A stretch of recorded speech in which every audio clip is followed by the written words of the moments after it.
With me now is Natascha Viljoen, the CEO of Anglo American Platinum. Natascha, thank you very much for your time. Just looking at your verbiage, strong operating performance despite the tough operating conditions that we've dealt with from a macroeconomic perspective. In terms of the outlook, talk to me. I know that you are outgoing. You've got 12 months in terms of your notice period where you are going to look for an appropriate successor. But what is the future for Anglo American Platinum? I think, Bronwyn, firstly, the fact that I've taken a decision to follow the next step in my career does not reflect in any way or form around the strength of this business. This business remains the strongest in the PGM industry. It's got all of our assets are tier 1 assets, and all of them either already positioned in the first half of the cost curve or does have the potential to go there. We are doing significant work in the market development space, which is shaping the future of our metals and bringing the strength of our asset together with I'm really bullish about the future of our metals together by really making sure that our operational building blocks of discipline around delivering on our business plans, safe, stable and capable business is then at the heart of the very near-term work that we are doing. We also have optionality for growth on all of our assets, which talks to the quality of the assets, and our disciplined capital allocation towards that growth is then another building block to unlock the value out of these assets. So truly, this is not leadership dependent, that is the quality of the asset and the team.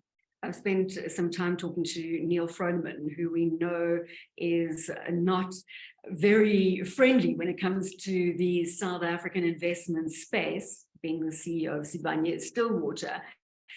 How do you feel about the investment case for South Africa, given the fact that a number of your assets are here? Bronwyn, I still feel bullish about it. I think it would be naive to think that we do not have challenges in our country.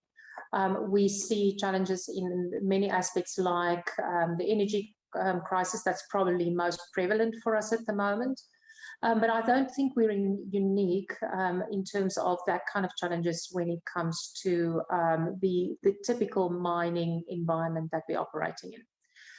I think what we rather need to look at is how do we address that? How do we address that through robust collaboration with our government, holding ourselves and collectively accountable for how we address these challenges. And we continue to do that in various levels of South Africa. Continuing to do the right work for our own business. As an example, we know that we have the challenges with energy, but we've been actively busy to find our own way with the support of government and self-generation to find renewable generation for our business, which will also in return make a big impact on the grid stability in South Africa. So I think it is through really harnessing the collective wisdom, holding each other accountable, acknowledging the challenges that we have, and collectively working to find solutions for those. Natascha, alongside those constraints that you've alluded to in your verbiage, in your results verbiage, one obviously being the supply side constraints that have been experienced globally. Do they still linger? Is this something that is going to be with you for some time? I think supply chain constraints globally we still see China just coming out of lockdown at the moment. So we still see some remnants of COVID. We see the remnants of the global geopolitical challenges that we have across. And then we just look at energy. We're looking at energy in South Africa, but the reality is energy is a crisis for us as society globally.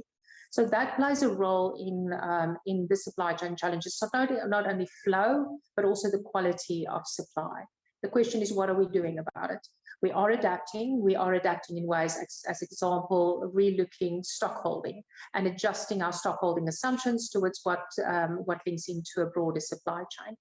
That is on the very near term. And then in addition to that, back to our disciplined capital allocation, considering what are we doing to secure a real platform for execution excellence in our capital delivery by targeting partners early, the level of engineering work we do before we step into the approval of projects, and really doing more work upfront before we commit. So it's really about pulling back planning and scheduling of our work. As an industry leader in the platinum industry, when you look at use cases for platinum going forward, what for you is the ultimate reason for investing in platinum per se? Bronwyn, our PGM basket is such a unique basket of metals with unique properties, specifically the catalytic properties that's for decades already cleaned the air that we breathe, and I believe that it will continue to do so. Now, at the heart of that is probably the hydrogen energy, the hydrogen as an alternative source of energy. And if we can look at the momentum that we see in the hydrogen space is quite profound, since we've seen the subsidies in Europe, the Inflation Reduction Act in the US has taken away a number of the stumbling blocks for us to really work through capital investment for infrastructure and in-use cases. Now, in that in-use, we obviously had our truck that we've launched last year. Our truck is now running in the mining circuit, being optimized for efficiency. But then we're also in the light duty space. We've just, in partnership, launched a whole fleet of hydrogen vehicles as Uber vehicles in Berlin. So more and more, we don't only see investment in infrastructure from electrolysis to transport to refueling stations, but a new momentum in end use across many of the OEMs. Really exciting space because energy transition, decarbonisation, and a bright future for our metals. Of course, and everybody talking about this just energy transition in emerging markets as we've come out of COP27 last year. Thank you very much for your time. Natascha Viljoen is the CEO of Anglo American Platinum.